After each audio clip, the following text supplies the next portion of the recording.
Welcome back for part 2 of the introduction to the Heritage Weavers and Fiber Artist. Hi, I'm Roberta Platt again, and this is what we call our fiber room.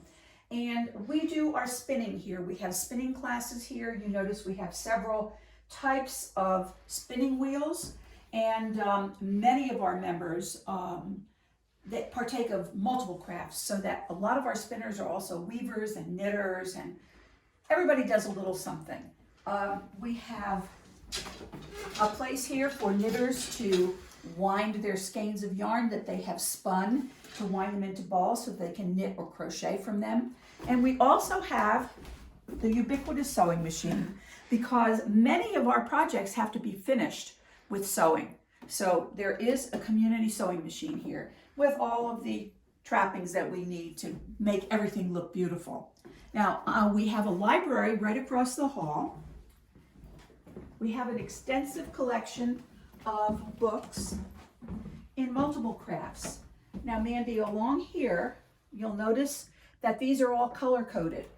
For instance, this bright green is knitting and crochet, so that all of these books are available for all of our members, and we sign them in and out just like the old-fashioned library cards. And our members many of these books are so old that you couldn't even buy one now, but they have valuable information and they are available to everyone who is a member here. This is also a very quiet reading room.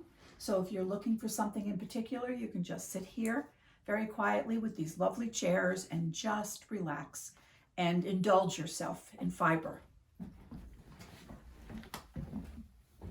Now this is our classroom here, our main classroom. We do teach classes in the smaller rooms, but this is our gathering place for lunches. We meet here every Tuesday, casually for bring your own lunch and lots of conversation and catch up on Heritage Weavers business.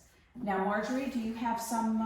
Well, I was going to invite you to finish mentioning a couple more of your classes, and then I'll talk about some of those things that we use this week. Sure, that's fine.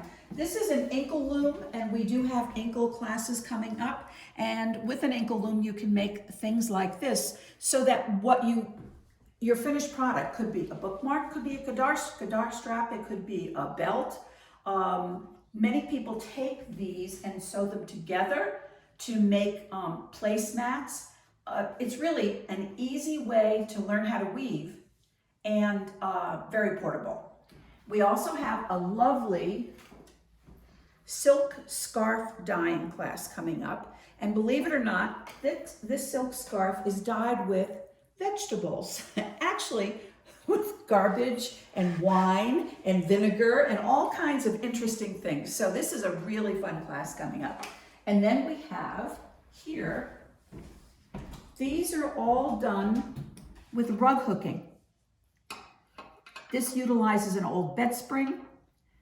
This can be a pin or a decoration to hang up on the wall. And of course, we have our lovely hen here. This is all rug hooking, so you don't have to make a rug when you rug hook.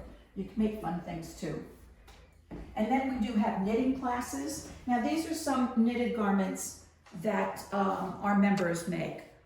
We have a mannequin that we dress. Every couple of months, we change her outfit. This is a cute little baby hat that's going to go into the gift shop, and another little baby dress. So we do have knitted garments for sale as well in our gift shop.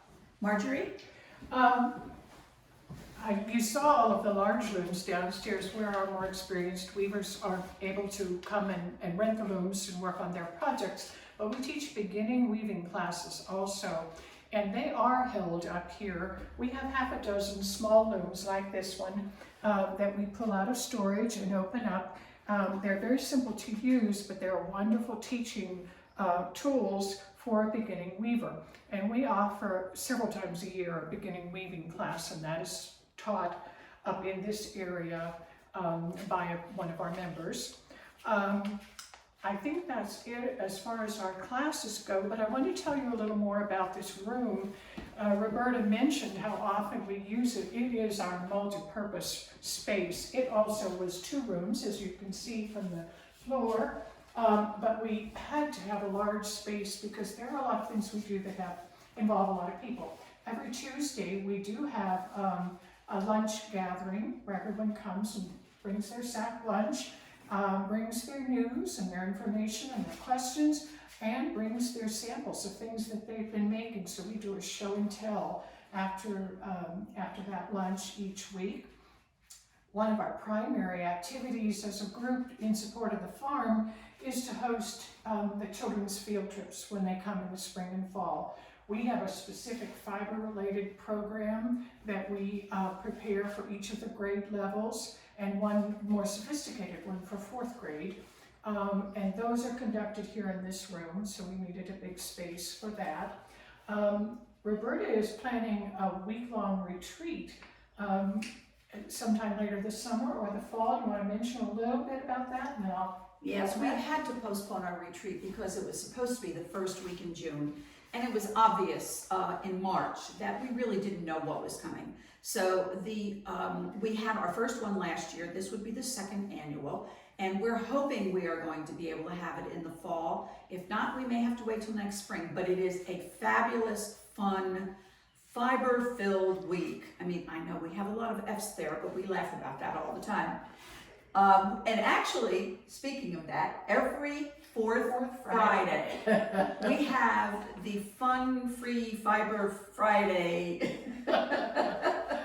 gathering. And we have lots of fun doing that because then instead of people just knitters meeting or just weavers, it's everyone comes and brings their projects and we have a lot of fun. But I think fun is probably the most important word here. Yes. Our classes are fun and very informative. Everything we do with a great deal of pleasure here. We do have a wonderful sense of camaraderie, I think, and an admiration and appreciation for one another's skills. Not all of us do all crafts, but we're full of admiration for those who do the ones we don't know how to do and do them so well. Roberta hasn't mentioned that in January, at the end of that month, we always have an expo where we invite all of our instructors to come and show what kinds of classes they teach in case someone might like to try them and sign up for a class. And we do also meet as smaller study groups. Roberta referred to that when she was talking about knitters or spinners. Once a month or so, those who do a particular craft will simply gather to do that. But it fosters a wonderful exchange of information and appreciation for one another.